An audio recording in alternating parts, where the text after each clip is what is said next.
साथियों, संवेदनशीलता के बिना गुड गवर्नेंस की कल्पना नहीं कर सकते।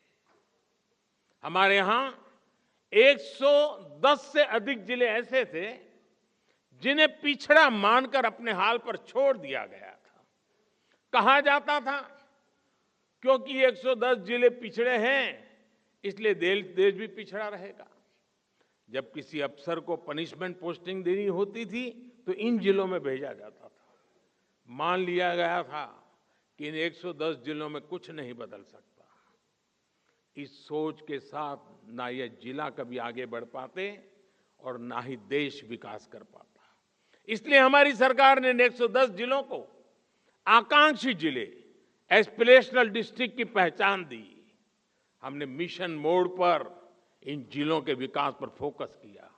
आज यही आकांक्षी जिले विकास के अनेक पैरामीटर्स पर दूसरे जिलों से कहीं बेहतर प्रदर्शन कर रहे हैं। इसी स्पिरिट को आगे बढ़ाते हुए आज हम आकांक्षी ब्लॉक्स प्रोग्राम पर काम कर रहे हैं। साथियों, जब सोच और अप्रोच बदलती है तो परिणाम भी मिलते हैं। दशकों तक बॉर्डर के हमारे गांव को आखिरी गांव माना गया।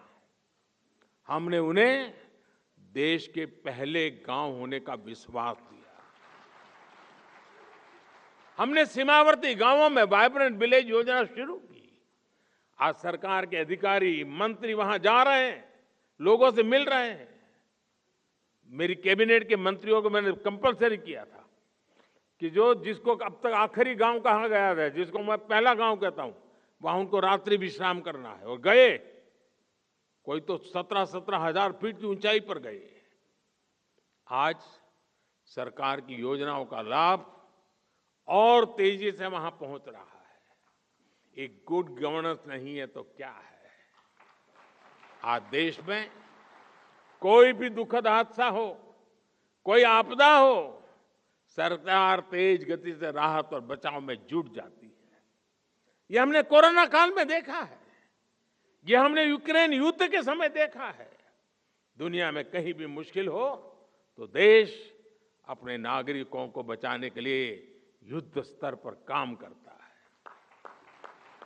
गुड गवर्नेंस में ऐसे ही अनेक उदाहरण दे सकता हूं।